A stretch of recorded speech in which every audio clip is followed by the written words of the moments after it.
కొన్నిసార్లు మనం డైరెక్ట్గా రంగంలోకి దిగాల్సిన అవసరం లేదు. కొన్నిసార్లు మన తరఫున ఎవరైనా మాట్లాడవచ్చు. ఇంకొన్నిసార్లు వాళ్ళ వెనుక మనం కూడా అడుగులు వేయొచ్చు. ఎంత తెలిసిన ప్లేస్ అయినా మన ముందు ఇంకొకరుంటే ఆ భరోసా మరోలా ఉందంటున్నారు పూజా హెగ్డే. ఇంతకీ ఈ లేడీ ఏం చెప్పబోతున్నారు, దేని గురించి హింట్ ఇస్తున్నారు చూసేద్దాం పదండి. పూజా హెగ్డే ఎక్కడో ఆగిపోయారనే మాటలకి ఫుల్ స్టాప్ పడుతోంది. ఇప్పుడు ఎప్పటికప్పుడు కళ్ల ముందు కనిపిస్తూనే ఉన్నారు ఈ బ్యూటీ. తెలుగులో స్టార్ హీరోలతో యాక్ట్ చేసి ఒక రేంజ్ చూసిన ఈ లేడీ ఇప్పుడు మళ్ళీ అలాంటి ప్రయాణానికి సిద్ధమవుతున్నారు. బట్ ఫర్ ఎ చేంజ్ ఈసారి ఆమె సెలెక్ట్ చేసుకుంది టాలీవుడ్ని కాదు. ఎస్, పూజా హెగ్డే ఇప్పుడు టాలీవుడ్తో దోబూచులాడుతున్నారు. ఇక్కడ లేనట్టే అనిపిస్తున్నారు, కానీ ఉంటున్నానుగా అని చిలిపిగా కన్నుగీడుతున్నారు. వరుసగా పాన్ ఇండియా సినిమాలకి, అందులోనూ కాలీవుడ్ హీరోల చిత్రాలకి సైన్ చేస్తూ మనవారికి కూడా దగ్గరగా ఉన్న ఫీల్ని క్రియేట్ చేస్తున్నారు. ఇప్పటికే రెట్రోతో పలకరించారు మిస్ హెగ్డే. త్వరలోనే కూలీతో మరోసారి హెలో చెప్పడానికి రెడీ అవుతున్నారు. వచ్చే ఏడాది సంక్రాంతికి జననాయకంతో రావడానికి సిద్ధమవుతున్నారు. ఇప్పుడు సెట్స్ మీద లారెన్స్తో కాంచనా 4 ఉంది. నార్త్లో కూడా 2 సినిమాలున్నాయి. ఇవన్నీ కాక లేటెస్ట్గా ఆమె ఆప్ట్ చేసుకున్న సినిమా కూడా కాలీవుడ్లోనే. నెక్స్ట్ ధనుష్తో ఆడి పాడడానికి రెడీ అవుతున్నారు పూజ అన్నది కాలీవుడ్లో వైరల్ న్యూస్. అంతా బాగానే ఉంది. ఈ స్పీడ్ టాలీవుడ్లో ఎప్పుడు చూపిస్తారని అడుగుతున్నారు సిల్వర్ స్క్రీన్ అరవింద ఫ్యాన్స్. మనం ఎవరినైనా బీట్ చేయాలనుకుంటే ఆల్రెడీ వాళ్ళు ఫాలో అయిన విషయాల మీద అవగాహన పెంచుకోవాలి. సైలెంట్గా వాళ్ళని ఫాలో అయిపోవాలి. లేకుంటే కంప్లీట్ డిఫరెంట్ స్ట్రాటజీతో ముందడుగు వేయాలి. అంతేనా అంటే అంతే.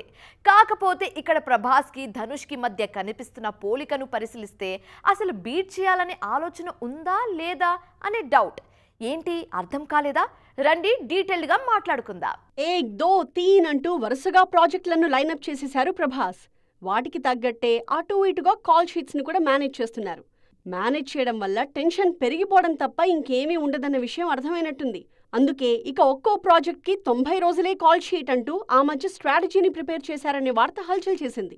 ప్రభాస్ కాంపౌండ్లో పుట్టుకొచ్చిన ఈ ఐడియాని ఇప్పుడు ధనుష్ కూడా ఫాలో అవుతున్నారన్నది లేటెస్ట్ న్యూస్. నెక్స్ట్ విఘ్నేష్ రాజాతో చేయబోయే సినిమా కోసం ధనుష్ 90 డేస్ కాల్ షీట్ ఇచ్చారట. పీరియాడిక్ కాన్సెప్ట్తో డిఫరెంట్ సినిమాగా రూపొందబోతోంది ఈ మూవీ. రీసెంట్గా కుబేరతో క్లిక్ అయిన ధనుష్ విఘ్నేష్ మూవీలో కంప్లీట్ డిఫరెంట్ రోల్లో కనిపించబోతున్నారట. హీరోలు ఏడాదికి ఒక్క సినిమా కూడా చేయని ఈ రోజుల్లో ధనుష్ స్పీడ్ చూస్తుంటే ఆశ్చర్యంగా ఉందంటున్నారు క్రిటిక్స్. 90 డేస్లో సినిమాని కంప్లీట్ చేసేయడం అనే కాన్సెప్ట్ని ప్రభాస్ లాంటి వారు స్ట్రిక్ట్గా ఫాలో అయితే ఏళ్ల తరబడి సినిమాలు చేయడం అనే కాన్సెప్ట్ మరుగున పడుతుంది అన్నది, అది ఒక రకంగా ఇండస్ట్రీకి మంచిదేననే అభిప్రాయాలు వ్యక్తమవుతున్నాయి. తెలుగులో ప్రభాస్, తమిళ్లో ధనుష్ తామనుకున్న ఈ ప్లానింగ్ని పర్ఫెక్ట్గా అమలు చేస్తే నియర్ ఫ్యూచర్లో ఇండస్ట్రీలో బోలెడంత మార్పు విజిబుల్గా ఉంటుందన్నది క్రిటిక్స్ మాట. సిల్వర్ స్క్రీన్ మీద మైథాలజికల్ సినిమాలు క్యూ కడుతున్నాయి. ఇక రానున్నదంతా మైథాలజీ కాలమే అనే మాటలు వినిపిస్తున్నాయి. సిల్వర్ స్క్రీన్స్ మీద భక్తి పరవళ్లు తొక్కునుంది. పురాణాలను, పెద్దలు చెప్పిన కథలను మరోసారి గుర్తు చేస్తామంటూ ముందుకొస్తున్నారు మేకర్స్. రామాయణం సినిమా నుంచి ఫస్ట్ ఫీస్ట్ వచ్చేశాక ఒక్కసారిగా అటువైపు చూడడం మొదలుపెట్టేశారు మూవీ లవర్స్ అందరూ. సిల్వర్ స్క్రీన్ మీద గ్రాండ్ స్కేల్తో ఫుల్ విజువల్ ఎఫెక్ట్స్తో మన పురాణాలని చూడటం నిజంగా ఒక బెస్ట్ ఫీల్ అని చెప్పుకుంటున్నారు. ఆ మధ్య ఆలస్యమైందా ఆచార్యపుత్ర అంటూ పాన్ ఇండియా ప్రేక్షకుల మనసులు కొల్లగొట్టిన కల్కి సెకండ్ పార్ట్లో కూడా పురాణాల ప్రస్తావన విరివిగా ఉంటుందన్న మాటలు వైరల్ అవుతున్నాయి. సంక్రాంతికి పెద్ద సినిమాలు ఎన్ని ఉన్నా హనుమంతుణ్ణి నమ్ముకుని సినిమాని రిలీజ్ చేశారు ప్రశాంత్ వర్మ. ఇప్పుడు ఆ ఫ్రాంచైజీలో ఆయన తెరకెక్కిస్తున్న మూవీ జై హనుమాన్. ఈసారి స్క్రీన్ మీద రిషబ్ శెట్టిని చూడ్డానికి రెడీగా ఉన్నారు రామభక్తులందరూ. రిషబ్ శెట్టి పేరు వినగానే జై హనుమాన్కి ముందు కాంతారా సినిమా గుర్తుకొస్తుంది. రియల్ బ్లాక్ బస్టర్ మూవీగా పేరు తెచ్చుకుంది కాంతారా. ఈ డివైన్ బ్లాక్ బస్టర్కి పర్ఫెక్ట్ ప్రీక్వెల్ అక్టోబర్లో ప్రేక్షకుల్ని పలకరించనుంది. హోంబలే సంస్థ జస్ట్ కాంతారాతోనే ఆగడం లేదు. నరసింహ అవతార్ని అద్భుతంగా స్క్రీన్స్ మీదకు తీసుకొస్తోంది. మహావతారు నరసింహ మీద కన్నడ నాటే కాదు పాన్ ఇండియా రేంజ్లో మంచి బజ్ కనిపిస్తోంది. మన దగ్గర నాగచైతన్య నటిస్తోన్న నెక్స్ట్ సినిమాలో కూడా పురాణాల టచ్ ఉంటుందన్న మాట వినిపిస్తోంది. గుహలు, నిధుల చుట్టూ సినిమా సాగినా డివైన్ టచ్ కూడా ఉంటుందనేది ఇండస్ట్రీ టాక్. మనం పాన్ ఇండియా రేంజ్కి ఎదుగుతున్నామంటే అర్థం అక్కడి సినిమాలతో కంపీట్ అవుతున్నామని. మరి అలాంటప్పుడు అక్కడ ఏ సినిమాలు వస్తున్నాయి, వాటిలో ఏవి పాజిటివ్ టాక్ తెచ్చుకున్నాయి, రిలీజ్ కాబోయే సినిమాల్లో వేటికి పాజిటివ్ బజ్ ఉందనే విషయాల గురించి ఓసారి మాట్లాడుకుందాం పదండి. హాలీవుడ్ సినిమా ప్రియుల్ని ఇటీవలి కాలంలో విశేషంగా ఆకట్టుకుంటున్న సినిమా F1 స్పోర్ట్స్ డ్రామా సినిమాగా తెరకెక్కింది. బ్రాడ్ పిట్ ఇందులో రేసర్గా గూస్ బంప్స్ తెప్పించారు. స్క్రీన్ మీద ప్రతి షాట్ జోష్ నింపుతోందని హ్యాపీగా షేర్ చేసుకుంటున్నారు అభిమానులు. థియేటర్లలో మంచి ఫుట్ఫాల్ ని చూసింది F1 మాత్రమే కాదు, జురాసిక్ వరల్డ్ రీబర్త్ కి కూడా యమ క్రేజ్ ఉంది. జురాసిక్ పార్క్ ఫ్రాంచైజ్లో 7th ఇన్స్టాల్మెంట్గా రిలీజ్ అయింది ఈ మూవీ. ఆబాల గోపాలాన్ని దృష్టిలో పెట్టుకుని రిలీజ్ చేసింది universal pictures. Jurassic park lovers మరోసారి థియేటర్స్లో సందడి చేస్తున్నారు. రిలీజ్ అయిన సినిమాలే కాదు, నెక్స్ట్ రిలీజ్ అవుతున్న సినిమాల మీద కూడా క్రేజ్ ఉంది.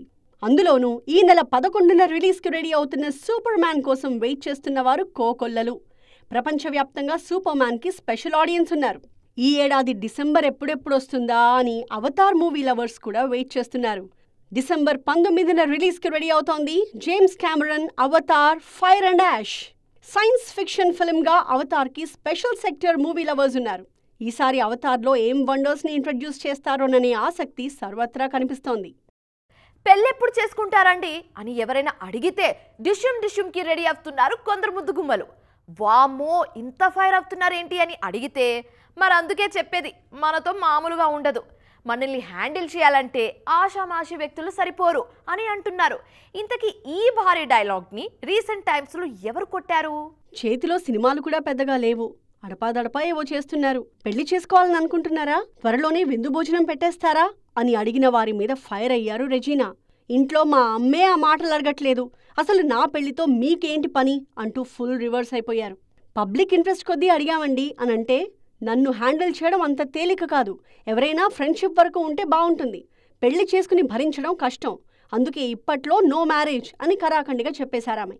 ఈ మాటలు వినగానే 30+ ఉన్న మిగిలిన హీరోయిన్ల మీద ఫోకస్ పెరిగింది. రీసెంట్గా విజయవర్మతో ప్రేమ అనగానే తమన్నా త్వరలోనే తన పెళ్లి గురించి ఏదో ఒక తీపి కబురు చెప్పేస్తారు అని అనుకున్నారు అభిమానులు. లవ్ బ్రేకప్ న్యూస్ బయటికి రావడంతో ఇప్పట్లో పెళ్లి ఊసు లేనట్టేనని ఫిక్స్ అయిపోయారు.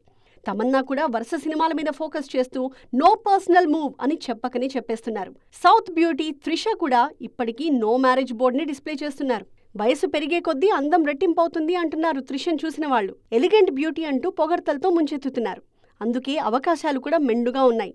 వస్తున్న కథలు విని డాటెడ్ లైన్స్ మీద సంతకాలు చేయడానికే టైం లేదు, 3 ముళ్లకి స్పేస్ ఎక్కడుంది బాస్ అంటున్నారు త్రిష. సౌత్ లో the most eligible lady bachelor గా పేరున్న మరో హీరోయిన్ అనుష్క. స్వీటీ పెళ్లి ముచ్చట కూడా ఎప్పటికప్పుడు వార్తల్లో ఉంటూనే ఉంది. స్వీటీ మాత్రం దీని గురించి గప్చుప్ అంటున్నారు. సో చూసారుగా, ఇది ఇవాల్టి సైమా 2.0 ముచ్చట్లు. మరిన్ని ఇంట్రెస్టింగ్ అండ్ ట్రెండింగ్ అప్డేట్స్ తో మళ్ళీ కలుద్దాం. Till then keep watching TV9. Bye bye.